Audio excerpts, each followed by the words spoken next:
Bismillahirrahmanirrahim. Assalamualaikum warahmatullahi wabarakatuh. Perkenalkan, nama saya Sani Khairunisa, mahasiswi Fakultas Tarbiyah Prodi Pendidikan Agama Islam Angkatan 2016. Saya akan mempresentasikan spesies saya yang berjudul Implikasi Pendidikan Quran Surat Al-Hadid ayat 20 tentang sikap terhadap hidup dalam upaya menghindari perilaku ujub. Sebelumnya kita harus mengetahui bunyi Quran Surat Al-Hadid ayat 20 tersebut, yang dimana penggalannya adalah Bismillahirrahmanirrahim. I'lamu annamal hayatud dunya laibu walahu wazinatu wa tafakhurum bainakum fil amwali wal aulad. Al-ayah. Nah, dalam awal ayat Quran Surat Al-Hadid ayat 20 ini, Allah meremehkan kehidupan dunia hanyalah sebagai permainan, senda gurau, perhiasan, bermegah-megahan, dan ajang berbangga-bangga mengenai harta dan anak. Nah, permasalahan yang saya angkat di skripsi saya itu adalah dimana semakin hari manusia itu semakin sibuk dalam mencari harta. Padahal kehidupan dunia itu telah Allah ibaratkan sebagai permainan dan senda gurau. Ada kalanya menang dan ada kalanya juga kalah. Senang dan susah silih berganti. Kesenangan yang menipu, juga sedihnya adalah kesengsaraan yang sementara.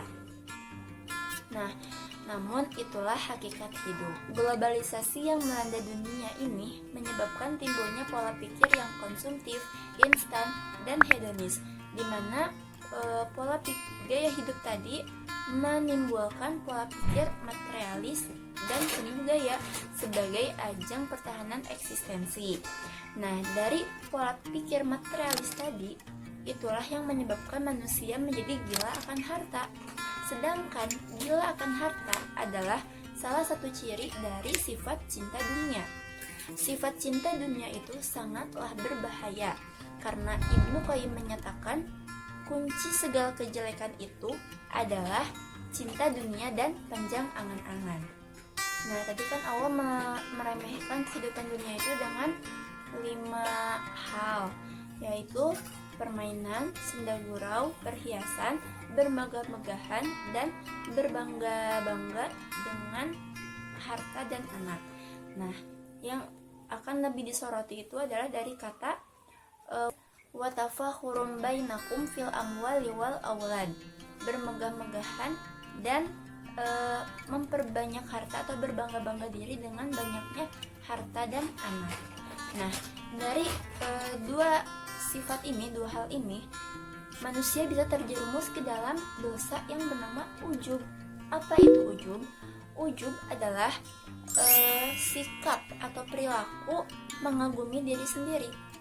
Nah, mengagumi diri sendiri dan senantiasa membanggakan dirinya. Lalu dia membanggakan dirinya dan menganggap remeh orang lain.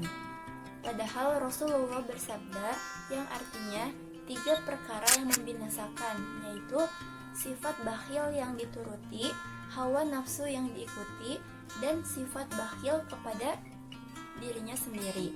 Hadis riwayat Al-Hakim. Hasil penelitian yang saya dapatkan adalah yang pertama, seorang muslim jarang memiliki sifat hubbud dunia atau cinta dunia, karena Allah telah menilai rendah kehidupan dunia hanya sebagai permainan, senda gurau, perhiasan, bermegah-megah, dan berbangga-bangga mengenai banyaknya harta dan anak.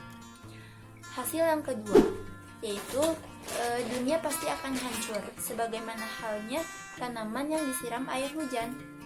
Pertama, ia pasti hijau dan segar, namun lama-lama akhirnya menguning, mengering, layu, hingga akhirnya hancur. Begitupun kehidupan dunia yang nanti pasti akan ada kalanya berakhir dan hancur, karena yang kekal hanyalah kehidupan di akhirat. Yang ketiga, di akhirat manusia akan menerima satu dari 2 kemungkinan balasan. Kalau tidak mendapatkan ridho Allah, maka sudah pasti dia akan mendapatkan siksa dari Allah. Dan hasil yang terakhir adalah dunia adalah kesenangan yang menipu, yang harus diwaspadai. Maka dari itu kita tidak boleh tergoda dengan indahnya dunia. Kita harus ingat bahwa kehidupan yang abadi hanyalah di akhirat. Di dunia kita hanya di dunia kita menanam kebaikan, dan di akhiratlah tempat kita memanen. Jika kita di dunia menanam keburukan, maka di akhirat pun kita akan memanen keburukan. Na'udzubillahi min dzalik. Nah, mungkin cukup sekian yang dapat saya sampaikan. Mohon maaf apabila banyak kesalahan kata. Wabillahi taufiq wal hidayah. Wassalamualaikum warahmatullahi wabarakatuh.